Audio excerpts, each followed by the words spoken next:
Welcome everyone, and thank you for joining us at our quarterly Corruption Prevention and Integrity Insights Forum on International Anti-Corruption Day. I'm Marlo Baragwanath, Chief Executive Officer at IBAC, and I'm pleased to be joined today by two of our Deputy Commissioners, David Wolf and Stephen Farrow. Firstly, I would like to acknowledge the traditional owners of the many lands we are all on as we meet today. I'm speaking to you today from the land of the Wurundjeri people of the Kulin Nation. I pay my respects to their elders past and present and extend my respects to members of Aboriginal communities attending today. It's fantastic that so many of you could join us for today's webinar. We received over 460 registrations representing agencies from across all parts of metropolitan and regional Victoria, as well as several registrations from our interstate colleagues and from a broad range of sectors, including local government, state government and other agencies. Special welcome to those of you joining us from other agencies within the Victorian Integrity System, the Local Government Inspectorate, the Victorian Ombudsman and the Victorian Inspectorate. These forums have previously been held face-to-face in different regions across the state, but we're pleased that this online format enables many more people to join and participate in the conversation on key corruption prevention initiatives and integrity insights. Look out for more of these lunchtime webinar sessions next year. Today's forum is an opportunity for IBAC to reflect on the key learnings and insights from this year, and also for us to provide some insights on the priority areas for IBAC for next year and into the future. The overall theme for International Anti-Corruption Day in 2021 is Your Right, Your Role, Say No to Corruption. The focus is on highlighting the rights and responsibilities of everyone: states, government officials, public sector, law enforcement, media, the private sector, academia and the community in tackling corruption. There will be an opportunity for you to ask questions during an audience Q&A session in the second half of this webinar, so I encourage you to submit any comments and questions you have throughout today's event by using the Q&A function, which you will see on the bottom of your screen. Please note that we're not able to answer questions about ongoing investigations. A recording of the forum will be available after today's session and sent via email, and we'll also share the presentation slides. If you'd like to turn live transcription on, you can do so by clicking on Live Transcript in the meeting controls at the bottom of your desktop, then select Show Subtitle. If you experience any technical difficulties, please ensure you have downloaded the latest version of Zoom. Note that some organisations might restrict access to Zoom, so you may need to use a personal device. We hope that you'll take away some useful insights and learnings from today's forum. Before we move into our presentations, I'd like to invite you to join me in a quick activity using the program Slido. Please type the URL slido.com into your web browser on your computer or phone, and in the box type the code 492212. Given today's forum focuses on looking back to look forward in the integrity space, we wanted to ask you all to reflect for a moment on how you feel your organisation fares with its focus on integrity. So reflect for a moment on the last 12 months and consider one word to describe your organisation's integrity culture, particularly within the Victorian public sector. There are no wrong answers and it's completely anonymous. So again, that's slido.com and the code is 492212. So for me in 21-22, as the word is resilience, as individuals we've had to be resilient. As an organisation, both its people and culture had to be resilient, and our systems and processes all had to be resilient and able to withstand different ways of working and different and often urgent pressures. So the words I can see popping up in the Slido at the moment include robust, I like that, try hard, vigilant, open, perseverance, very similar to resilience, committed, continuously improving and learning. So there's some really key words that are transparent, always a favourite for integrity agencies, we like that, and cautious, and honest. So some fantastic words there, developing and evolving. All right. Well, Deputy Commissioner David Wolf will be giving our first presentation for today. David joined IBAC in January 2020 and has oversight of Victoria's public sector jurisdiction, including state and local government. Prior to joining IBAC, David was Victoria's Chief Municipal Inspector and Head of the Local Government Inspectorate. David will be speaking to us today about some of the key findings and learnings from the IBAC complaints received this year and the investigations and reports that have been led by IBAC. Please welcome Deputy Commissioner David Wolf. Thank you, Marlo, and welcome everyone. The last 12 months at IBAC have been challenging and productive. We've once again been living with the uncertainty created by COVID-19 outbreaks and restrictions, but like all Victorians, we've adapted and found ways to deliver our core functions to prevent and expose public sector corruption and police misconduct. As a snapshot, in the financial year 2020 to 2021, Ibex received and assessed over 3,500 complaints. We commenced 14 investigations and preliminary inquiries into alleged serious public sector corruption and police misconduct, and we finalised 19 investigations and preliminary inquiries. Out of that, we made 33 formal recommendations for public sector agencies to improve their systems, practices and controls. In another of our functions, IBAC selects certain investigation cases referred by us to other agencies for review to help ensure matters have been handled fully and investigated thoroughly. And this specifically relates to our police oversight role and our oversight of their investigations, where we review the police investigations to ensure they are conducted rigorously and impartially. This year, we reviewed 64 police investigations and 28 public sector investigations, which is a significant increase on the previous year. And as Deputy Commissioner at IBAC, I'm fortunate to work with all parts of the IBAC organisation and its people. I do acknowledge the excellent work of our team over the year in navigating remote working requirements and broader restrictions in our unified effort to tackle public sector corruption. So, why does integrity matter? Well, the answer, in part, is why our people at IBAC are so passionate about the work. Public sector corruption is not a victimless crime, and it ultimately affects all Victorians. It impacts upon public confidence and trust and has a very real consequence in terms of wasting taxes and rates that should be used to deliver or maintain vital public services. So when viewed holistically, corruption is properly seen as not just about individual failure, but as a reflection on an organisation's overall integrity. Addressing the organisational setting in which corruption occurs is the key to succeeding in the fight against it. It's also important that we remain vigilant to the myriad smaller scale cases of wrongdoing or misconduct that may not attract public attention, but taken together, they can have a significant impact. So in short, in the context of integrity, the little things do matter. And speaking of context, I just want to mention IBAC's jurisdiction. Our jurisdiction covers the entire Victorian public sector, including all government departments, agencies, local councils, schools and universities, public hospitals, parliamentarians, the judiciary and police. And this adds up to around 323,000 Victorian public sector employees from just over 1,800 agencies. And considering the size of this jurisdiction, it is important to note that while investigations are a critical part of our remit, we cannot combat corruption risks alone. So this forum, along with our other corruption prevention work, is about building the corruption resistance of the public sector agencies. So now I want to take you to some of our work, and firstly, one of our reports on perceptions of corruption. So IBAC periodically conducts surveys of the Victorian public sector and local government employees to understand how they perceive corruption and integrity within their own organisations. Employees' perceptions of organisational behaviours, ethical culture and areas of risk provide insight into possible gaps and weaknesses in corruption prevention controls for us as part of the integrity system and for the workplaces. They also indicate where employees believe agencies should increase effort or focus efforts to reduce corruption risks and the vulnerabilities. IBAC released 2 reports this year on perceptions of corruption and integrity for Victorian public sector employees and local government employees. The data showed that 1 in 3 employees rate favouritism and nepotism in recruitment and procurement as high risk.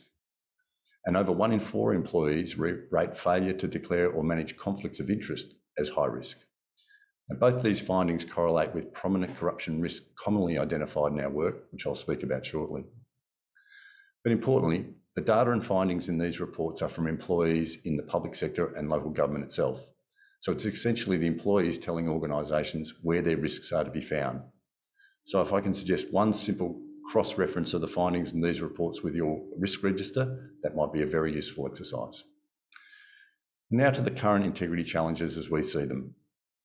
Corruption risks across the public sector are widespread, but there are enduring corruption risks we at IBAC see time and time again across the public sector following our investigations and research. Most, if not all of these corruption risks can be seen in our recent investigations in which we held either private or public examination. And for note, IBAC has the ability to hold public and private hearings to gather further information, and this also includes summoning witnesses to answer questions and produce documents or evidence. I'll now cover the 4 enduring corruption risks we often see at IBAC. And the first is conflicts of interest. This is the one behaviour that corrodes public trust and can be often involved in corrupt activity when deliberately ignored or poorly declared and managed. Examples include gifts and benefits in exchange for granting contracts, favourable decisions participating in secondary employment that conflicts with an employee's primary public sector employment, or conflicts of interest that can be actual, perceived or potential. A recent example of the impact and potential consequences of conflicts of interest is our investigation, which we named Operation Sandon. Operation Sandon is an ongoing investigation into planning and property development decisions at the City of Casey Council, and whether lobbyists or planning consultants exerted undue influence over state and local government planning and property development decisions. Good practice around the identification and management of conflicts of interest include open communication between the public officers and their managers, clear policies and procedures on how to identify, declare and manage the conflicts of interest, and expressly prohibiting the acceptance of gifts, benefits and hospitality from current or prospective suppliers. Conflicts of interest are not in themselves unique or necessarily bad, but the important element is how they are identified and managed. The second key risk relates to procurement, and this is a top risk area because it can involve large sums of public money and be impacted by devolved decision-making, limited oversight and inadequate staff training. It is also vulnerable to corruption at various stages, including the bidding process, selecting the preferred provider, paying for and delivery of goods and services, and contract management. And as an example, you may have seen our recent public examinations related to Operation Esperance. So in July, we resumed those public hearings into allegations of serious corrupt conduct during the tendering, procurement and subsequent management of major contracts within V-Line and Metro Trains. The investigation has raised concerns around improper payment by a major supplier to public officers and the effectiveness of controls associated with the proper delivery of essential cleaning services in the state's public transport system during the COVID-19 pandemic. The public hearings also considered whether the current systems and controls are sufficient to protect the integrity of the tendering and procurement process, and examined potential systemic issues, including how the culture and practices may have contributed. All 8 public examinations were public video streamed online to make them more accessible to all Victorians, including the media, with more than 30,000 people logging on to watch. And this is a very important part in our exposure process for corrupt conduct. To mitigate the risks in procurement, public sector agencies can put in place control strategies such as clear policies and procedures, staff training, regular and random audits, investment in risk management, and I think most importantly, avenues for staff to report suspicions. In just about every matter we investigate, someone at the workplace knew or suspected the corrupt conduct, but was unsure or uncertain about reporting it. The third risk area I want to speak about relates to recruitment and people management. This can include inadequate pre-employment screening and recycling of officers with histories of questionable conduct or performance. And as an example, I want to highlight our Operation Maru.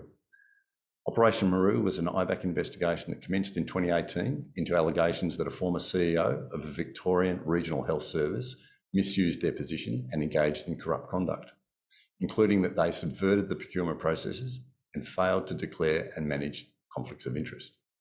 We tabled a special report in April this year with the key findings and recommendations. In relation to recruitment, IBAC found the former CEO did not comply with the health services policies in relation to recruitment and promotions. And for example, this former CEO had promoted their former executive assistant to a managerial role without a competitive recruitment process. They directed a position to be created at health service to employ an allied health professional whose parents the former CEO knew socially. They paid a bonus and approved paid study leave to an employee with whom the former CEO was in a long-term personal relationship that was not declared via a conflict of interest process, and a range of other issues that arose. So at IBAC, complaints and allegations around nepotism and cronyism in recruitment are consistently high, So it's important that proper policy and process are in place. They are followed and any conflicts are properly managed, and importantly, there's transparency to the degree possible in order to explain recruitment decisions. And the final risk I want to cover relates to information and data security. This risk is particularly relevant now more than ever as we move into this hybrid working model from both office and the home. We know that working from home increases security and privacy risks to public sector employees. These risks may include inadvertently discussing or exposing information to unauthorised individuals, cyber threats, which can include phishing emails and malicious websites. And particularly during times of emergency and crisis situations, government agencies face increasing pressure to deliver services with less opportunities for face-to-face interactions.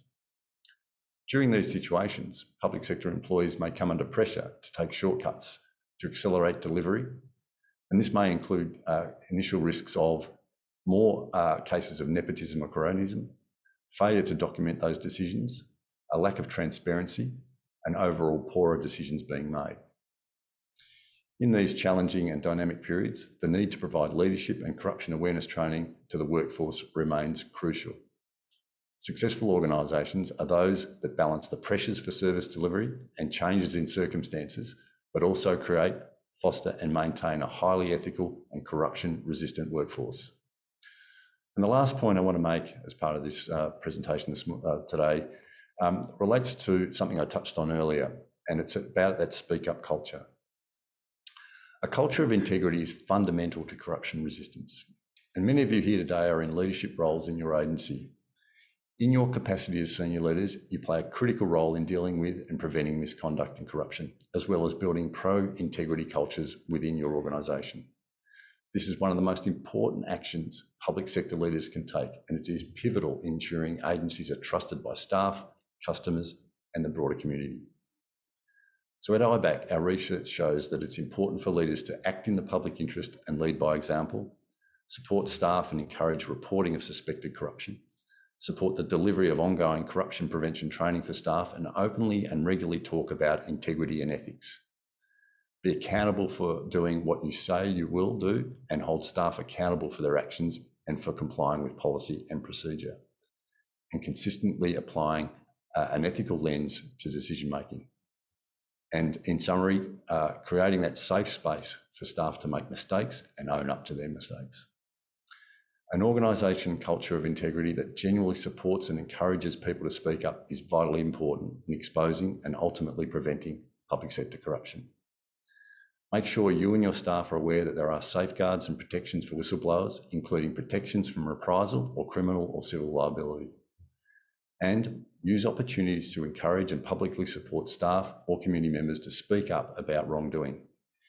So in essence, we all play a role in ensuring the integrity of the public sector. I just want to thank you for listening, and I hope there were some takeaways for you to consider in your workplace. And I'll throw back to you, Marlo. Thanks, David. And we're seeing plenty more questions coming in, so please keep submitting any questions you have for us, and we'll get to these after our next presentation. I'd now like to introduce Deputy Commissioner Stephen Farrow. Stephen joined IBAC in July 2021 and is involved in IBAC's oversight of both public sector and Victoria Police. Stephen, a lawyer by background, previously worked as the full-time Deputy Chair of the Adult Parole Board and CEO of the Sentencing Advisory Council. Stephen will be speaking to us today about how IBAC is looking ahead to 2022 and beyond, with a particular focus on our strategic focus areas. Please welcome Deputy Commissioner Stephen Farrow. Thanks, Marlo, and good afternoon, everyone. Now, David's given us a great overview of what IBAC has done, and while it's important to reflect on the work that we've achieved this year, it's even more important to use our reflections on that work to shape our strategic direction and priorities looking forward. I'm delighted to be able to announce that today we've published our IBAC plan for 2021 to 2025. We consulted extensively with our stakeholders to inform the creation of that plan. The plan sets out our strategic direction and priorities for the next 4 years. It outlines our vision, which is a public sector and police that acts with integrity for all Victorians. In line with this vision, we've identified 3 public value outcomes that we aim to achieve through the plan. The first of these public value outcomes is to strengthen trust in the public sector and police. The second is to establish a strong integrity culture across Victoria. And the third is to foster collective ownership in preventing corruption and misconduct. So the plan describes the principles that guide how we at IBAC will go about our work in implementing that plan. We believe that acting in the interests of Victorians should be at the centre of all we do, and we aim to provide everyone who contacts us with the best possible experience, making sure that everyone understands our processes, what we can do and what we can't do in an accessible way. We're intelligence-led. We're focused on being able to effectively use intelligence and data to inform good decision-making and improve our practices. We collaborate. This means we will share information and resources when appropriate to build trust and work together to achieve a common purpose. We work across IBAC and with our key stakeholders to bring diverse people and thinking together in order to ensure integrity across the public sector and police. Collaboration across the Victorian public sector is an important part of our aim to foster collective ownership in preventing corruption and misconduct. We can't investigate our way out of integrity issues. We want to support Victoria's public sector agencies and Victoria Police to take ownership of their responsibility for preventing corruption and misconduct within their respective organisations. This focus on collaboration and collective ownership ties into the International Anti-Corruption Day theme that Marlo touched on in her opening: your right, your role, say no to corruption. That theme chimes with the emphasis that the United Nations Convention Against Corruption places on the importance of effectively protecting whistleblowers, so that people who do speak out about corruption don't suffer from retaliation. We're seeing the positive impact of changes that were made to Victoria's Public Interest Disclosures Act on the 1st of January last year. Those changes support people to make disclosures which are in the public interest. The changes have broadened the range of conduct that can be reported as a public interest disclosure. In particular, it now extends to serious professional misconduct. So this includes serious or persistent breaches of codes of conduct, workplace legislation, or workplace policies or procedures. Under that law, when someone makes a genuine public interest disclosure, their identity will be kept confidential and they'll be protected from bullying, harassment, or legal action. And importantly, a new feature of the scheme is that there's no wrong door. So what this means is that if a person makes a public interest disclosure to an integrity agency and it turns out that that agency isn't the correct one to handle that particular type of public interest disclosure, the complaint will be referred to the appropriate agency without the process having to start again. In these cases, the discloser's identity will be protected. Last financial year, 785 allegations to IBAC were assessed as public interest complaints or protected disclosures. At IBAC, we're working hard to make Victorians empowered and comfortable to reach out to us about possible corruption or misconduct. If you don't want to make a formal complaint, you can provide information to IBAC about public sector corruption or police misconduct via a secure online form. This information can be provided anonymously, or if you provide your contact details, IBAC can contact you and discuss the matter further. Heads of departments and council CEOs will also be aware of mandatory notifications. That is their legal obligation to notify IBAC of any matter where they suspect corrupt conduct in their workplace. This is another way that IBAC is made aware of possible corruption. These notifications help to prevent corruption and improve the integrity of the Victorian public sector. So responding to complaints and these mandatory notifications is a vital part of our work. But our resources are finite, and at any one time we've got a range of operations already in train. So we've taken an intelligence-led approach to deciding which new investigations we'll undertake. In accordance with the legislation that governs IBAC, the investigations we focus on are allegations of serious or systemic corruption.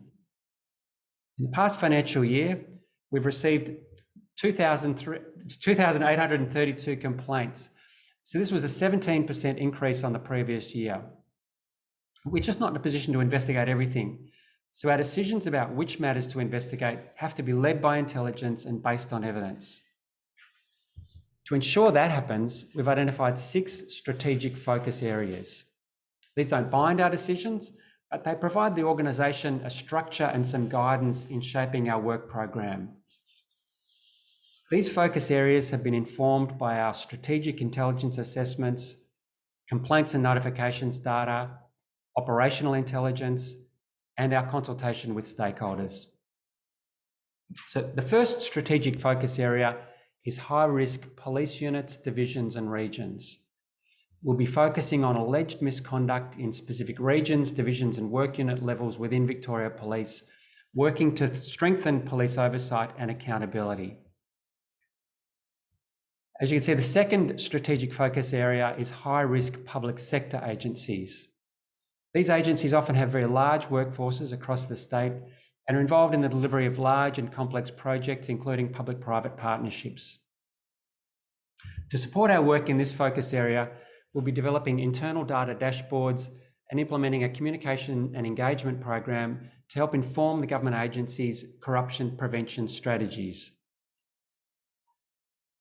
As you can see, the third strategic focus area is major infrastructure projects. One of the things we'll be doing in this area is conducting research and producing a report on corruption risks associated with these sorts of major infrastructure projects. The next strategic focus area is undue influence. We plan to conduct a digital awareness campaign to highlight the risks of undue influence across state and local government. A really important strategic focus area is the use of force on people at risk, such as people from vulnerable or marginalised communities. We'll be working to engage with relevant communities to encourage them to report such incidents to IBAC, and we'll continue to focus on the effectiveness of police investigations into the use of force complaints that are referred to police by IBAC, as well as monitoring the implementation and management of previous IBAC recommendations in this area. And our final strategic focus area is police responses to family violence incidents where the people involved in the incident include one or more members of Victoria Police. Part of our work in strengthening our oversight of Victoria Police will involve working with diverse communities to build their trust. We're in the process of implementing our focus communities strategy to engage more effectively with Victorian communities who are diverse or who experience vulnerability or marginalisation. We aim to gain a better understanding of their needs and priorities. We need to improve their awareness of our role in preventing, exposing and investigating public sector corruption and police misconduct. We plan to do this in several ways. We'll build awareness and trust by proactively engaging with focus communities during or after relevant IBAC operations or activities, and we'll reach out through community media. We'll provide some support and training through employee training programs and by developing a guide for our staff about inclusive language and practice. And we'll make our work more accessible by developing easy read versions of key publications, by developing resources targeted for particular communities, and by making our events more accessible. Thank you, Stephen, and thanks to everyone for listening to our reflections on 2021 and looking ahead to 2022 and beyond. We've now come to the Q&A part of the forum, so thanks to those who've submitted a question so far, and please do continue to submit your questions via the Q&A function in Zoom. We'll try to answer as many as possible this afternoon. So I'll throw to both panel members. First question, a fairly broad one. Are there any orthodoxies about corruption that we should be challenging? Thanks, Marlo. That's a terrific question. And I think the one thing that really strikes me is we still see corruption viewed in isolation within organisations. So what I mean by that is when an issue occurs, organisations are focused on dealing with the individual or the incident itself without a broader view of what are the circumstances that allowed the corrupt activity to occur in the first place or to flourish. And one of the key focuses of this organisation is not just dealing with the person or individual or the circumstances, but what are the policy situations or the processes or the culture of the organisation that permitted the corruption to occur. And only by looking at the broader circumstances can you actually address the broader corruption risks, not only for that agency, but for the broader public sector. So my point is taking a much broader view of corrupt conduct in terms of addressing it from a preventative perspective. Okay. And some of the discussion we had today was in relation to procurement processes. So I'll start with a question that we've got here, and obviously the observation that corruption is often linked to procurement and procurement processes. So the question is, how can IBAC work with Victorian government to eliminate this type of corruption? And I'll also ask the question, how can the Victorian public sector also work itself to eliminate that type of corruption? So what's IBAC's part, and what can the VPS do to prevent it? Well, certainly procurement's a huge part of our work. It really touches on something that David mentioned about culture. I think with procurement, like with all of these areas, a lot depends. You can have rules, but a lot depends on the culture within an organisation. And I think part of it is around the attitude towards processes and protocols. So if there's a culture of, that filling out forms, it's all part of red tape. It holds you back from just moving ahead in securing a contract, in achieving things.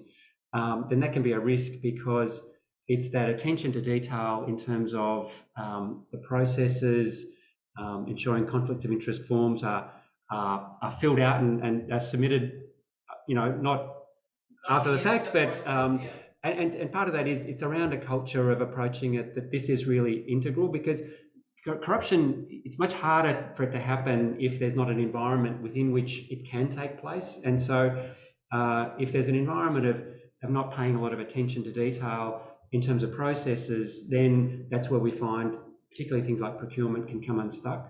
Mm. Yeah, I think what I'd add to that, from what we've seen at IBAC, we've identified the 5 levels in the organisation that are responsible for preventing corrupt conduct, and procurement's obviously one of the biggest areas that we see in terms of allegations of corruption.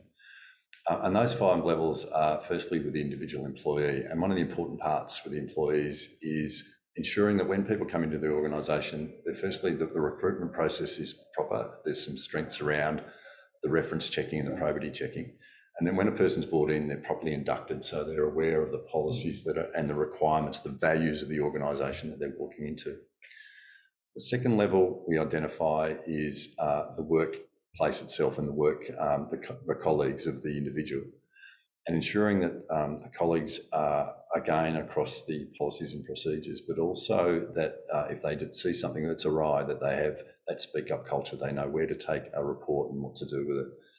Again, that's very prevalent in the work we do. The third area that we're conscious of in preventing corrupt conduct is around the supervisory and management level.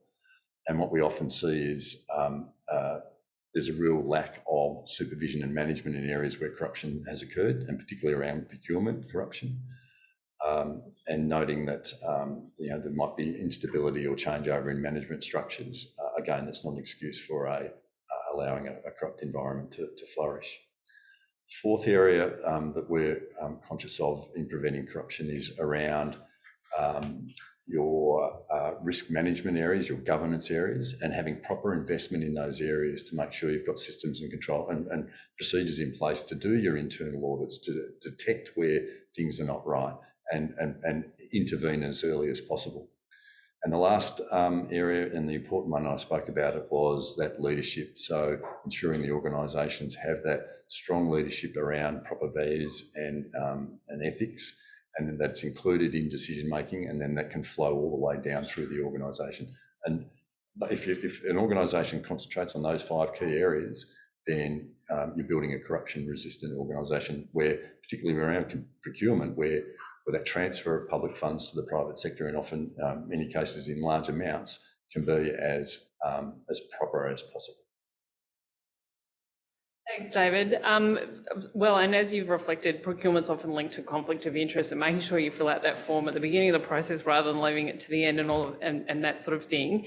So are there any other protocols you can put in place to avoid conflicts of interest? But I'll move to those that are charged with the responsibility of doing sort of internal investigations of misconduct in their workplace. How do they best approach conflict of interest issues that come through in investigations when they work in the same workplace often?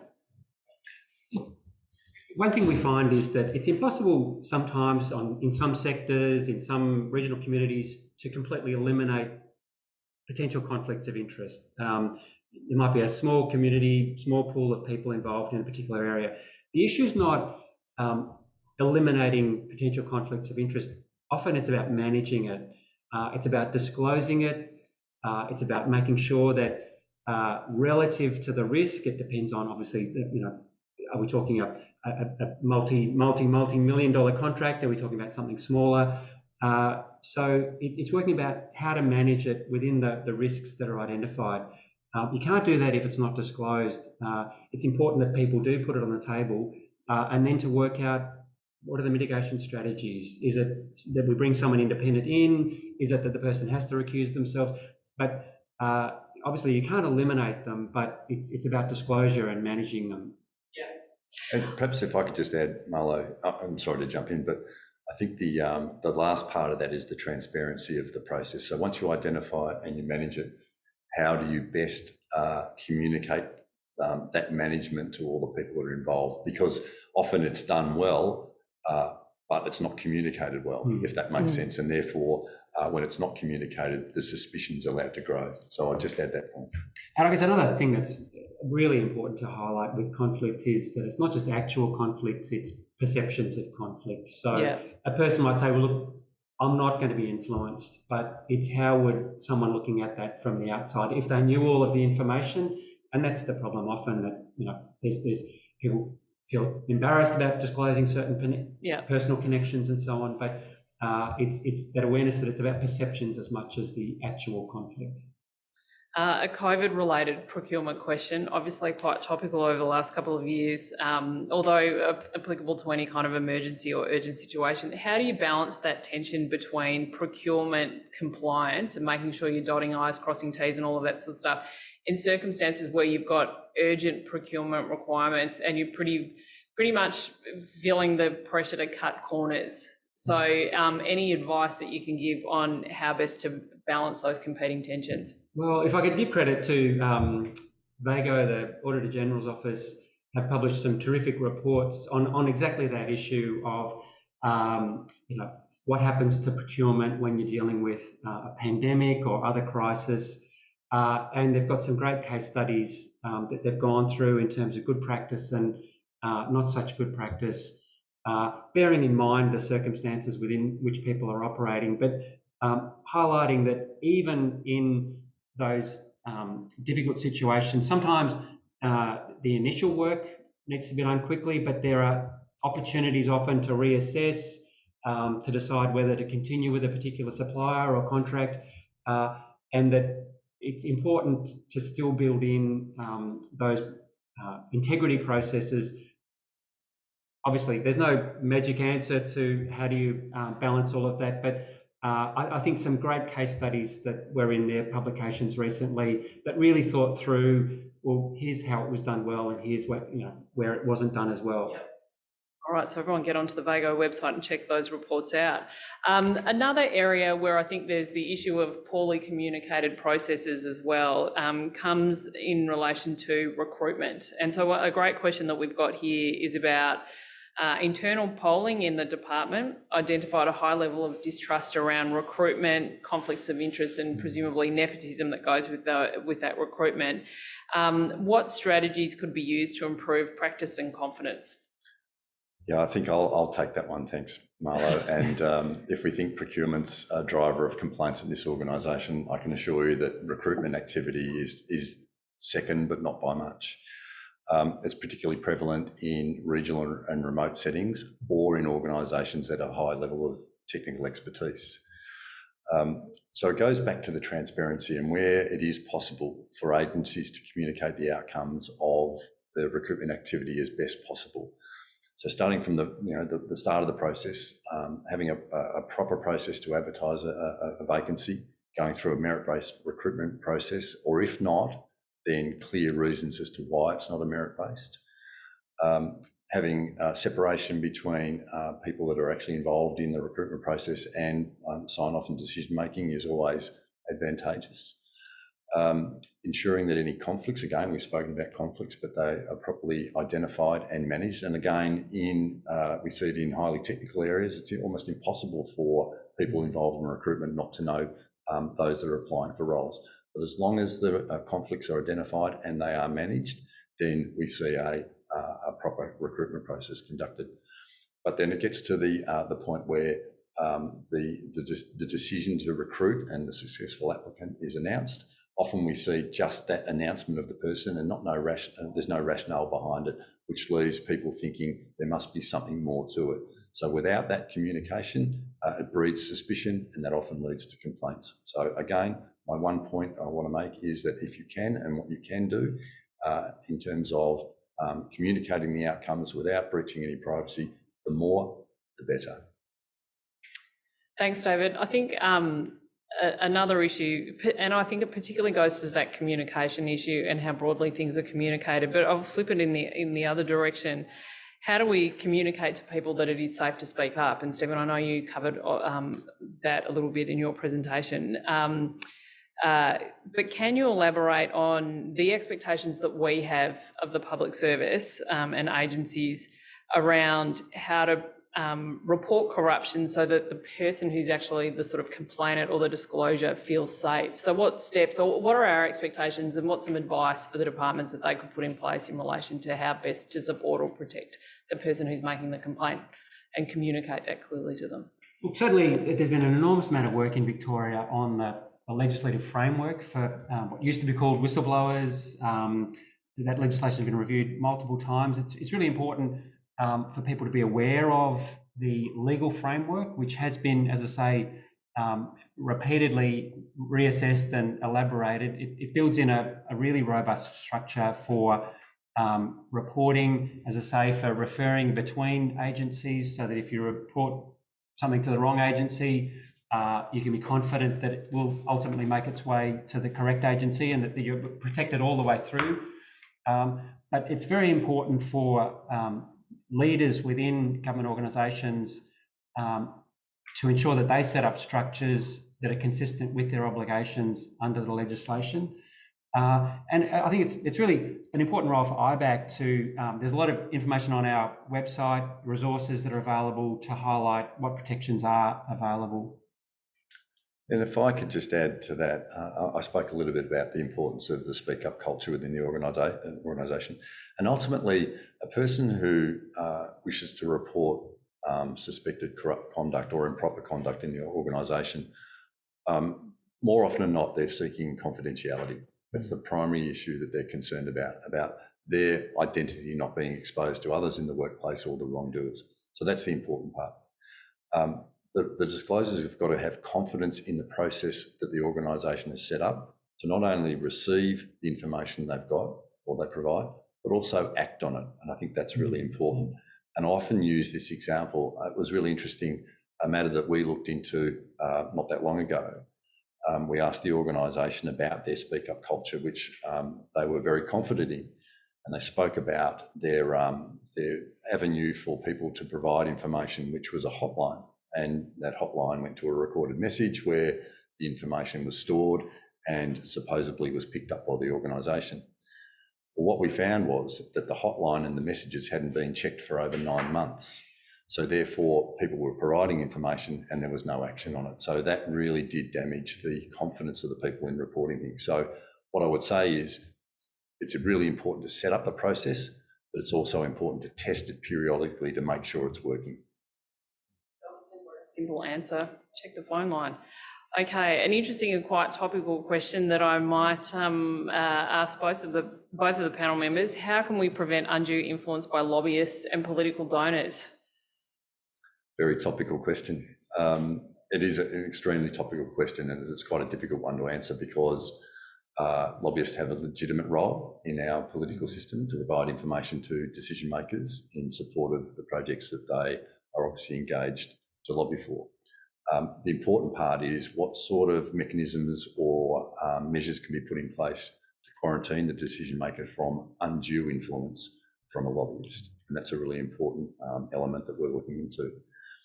The second part you spoke about was donations. And again, that's an issue that is troubling lawmakers from a national perspective, a state and a local government perspective. And it's, again, not an easy question to deal with. Donations are, at the moment, quite a normal and legal part of our political system. There's no prevention on people supporting parties of a political nature.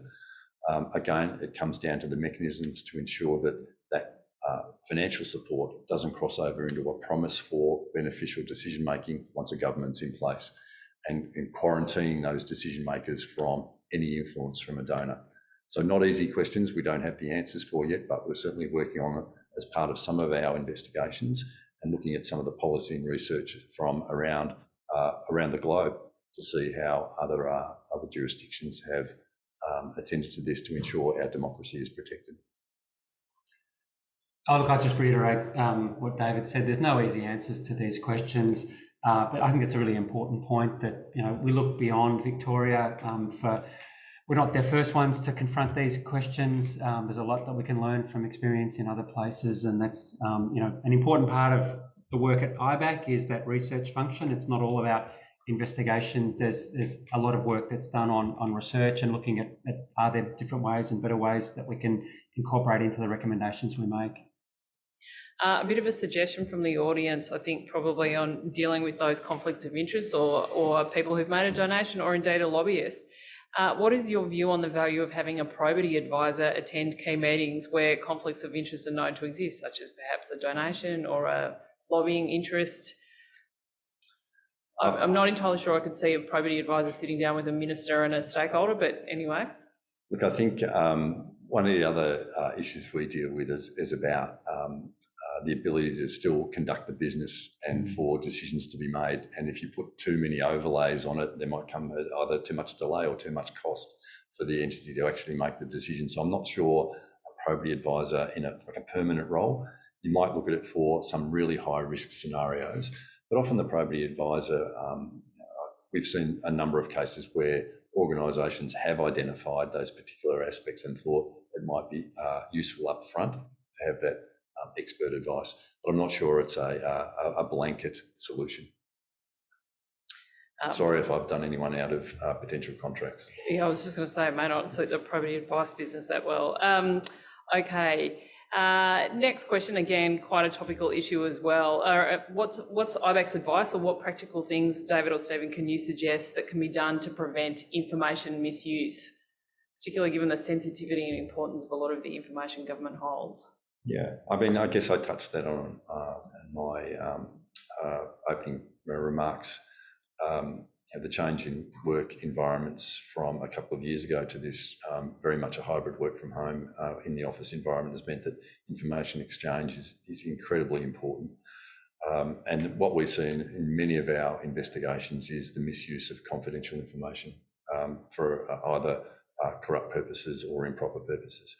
So I think the important things to think about again are what are your systems and processes for a start. So making sure that the ground rules are in place, that you've got really strong policies to inform your staff around the use of information.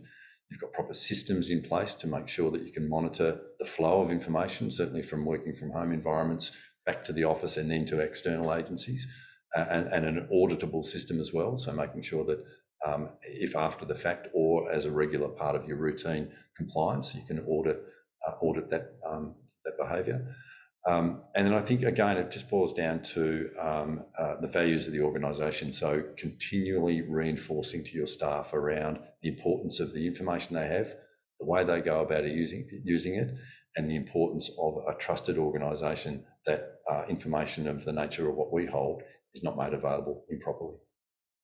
Yeah, and look, I think so many of these things come back to that culture question and about leadership. I think things like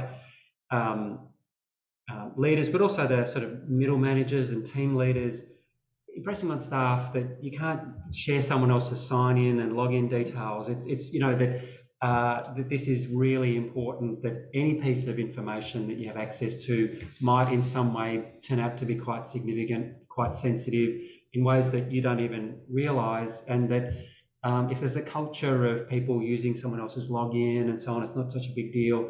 That's a big risk as well. So it's both being able to audit the system, have regular audits, people know that it's being audited, but also that you know, your login is really important, because if there is a misuse, it comes down on you, and that there can be consequences. And that's a culture and a leadership part as well. Thanks, David and Stephen. Interesting question here. If you could mandate it, or if IBAC could mandate it, what would be the one red flag metric that all government agencies should put in place to monitor for corruption prevention? So can you think of the silver bullet measure, or do you think it's a bundle of silver bullets? I think it's a bundle, but it's been a theme of many of my responses. It's the culture piece for me. I think often we were reflecting earlier, one of the key recommendations that comes out when we do have an investigation into things that have gone wrong, often a theme was the culture, whether it was set by a particular leader, might have been in place for some time, but I think very difficult to measure in a sort of an easy metric, but I think certainly a common feature of bad examples is often a culture where you know, there might be shortcuts. It's the little things that provide the environment within which corruption can take place. And thanks for leading that question. That response has given me time to think about an answer. For me, I think I'm really interested in data analytics and predictive analytics. I think there's an enormous amount of data that the sector holds that could be used more effectively. And if you think about particular workplaces, work units, work types, even demographic and HR material, geography, there's a whole range of data that can be utilised to perhaps predict where the highest risk might lie, and then put prevention activities in place to minimise that risk. So for me, it's about the future, and it's about data analytics. Thanks, David. I'll finish off, I think, with what I would hope would be something that we will make more well known to people in the future as IBAC as an organisation. But could you talk the audience through the IBAC complaints process and tell them what to expect after they submit a complaint? Sure. I'll start off, and please, Stephen, help me out if I forget anything. So, of course, IBAC can accept complaints related to our jurisdiction, which is obviously the public sector for corrupt conduct, and for the police jurisdiction for serious professional misconduct, serious police misconduct. If someone lodges a complaint with IBAC, what they can expect, firstly, is acknowledgement that the complaint's been received. And then we have an area that receives the complaints. They are put into our system, and then they're assessed in accordance with our jurisdiction. As part of that assessment, ultimately we'll arrive at a decision, and that decision might be, firstly, to dismiss the matter. So if there's insufficient information or it doesn't reach our threshold, we might decide to dismiss it. We might decide alternatively that the matter ought to be referred to another agency, or an agency better equipped to investigate or look into the complaint. And then thirdly, we may assess it and determine to investigate that matter. In all of those circumstances, those three decisions, we'll communicate to the complainant what the outcome of that complaint is and what our decision has been. And as part of that, there's opportunity for the complainant to ask us questions if it's unclear. One of the things that we're really interested in is improving our customer experience. So our complaint experience to date has been done in a particular way. We're very keen on seeing if we can improve that, and we're taking submissions from the community that have made complaints to help us improve that system. Yeah, so I think it's fair to say that complainants can expect that their complaint will be looked at thoroughly. Obviously, people need to bear in mind, I think we receive about more than 5,000 allegations each year, each one of which has to be assessed. They get assessed through multiple layers, and a very large proportion escalate to Deputy Commissioners. So David and myself and our colleague, Deputy Commissioner Kilgore, look at large numbers of complaints in terms of making decisions about whether to dismiss or to refer to other agencies, or to take on as either a preliminary inquiry where we look into it more further, or a full investigation. But as David said, certainly I think complainants can expect that their complaint will be looked at carefully. Something we're working on improving is the communication process. Obviously, it's difficult with anonymous complaints, and we do get many anonymous complaints, but if people leave their contact details, often they'll be contacted by our staff with follow-up questions that can help refine our thinking around whether it's appropriate for us or another agency to look at the matter. Okay. Well, thank you, David and Stephen. Thank you to all of you for joining us today, and thanks also to our organisers for your contribution to today's forum. Before we wrap up, I'd like to mention that you can find many of the reports discussed today on the IBAC website and the Vago website, and we'll also post them in the chat. Our reports include the IBAC annual report for 2020-21, the IBAC plan for 2021-25, the corruption perceptions reports, and the Operation Maru special report. These can be found by going to IBAC's publication page. To keep updated on the latest publications and information from IBAC, you can subscribe to our e-newsletter Insights or visit our website. We also regularly share updates on social media via Twitter, LinkedIn and YouTube, so check those out as well. As I said at the beginning, we'll send you the slides and recording of today's webinar, so keep an eye out for that in your inbox. And finally, as this webinar comes to an end, you'll be asked to complete a short feedback survey to help us to plan future engagement activities. We do take your feedback very seriously, and it would be appreciated if you could provide us with your thoughts on today's forum. So we look forward to seeing you again next time. Thanks and bye for now.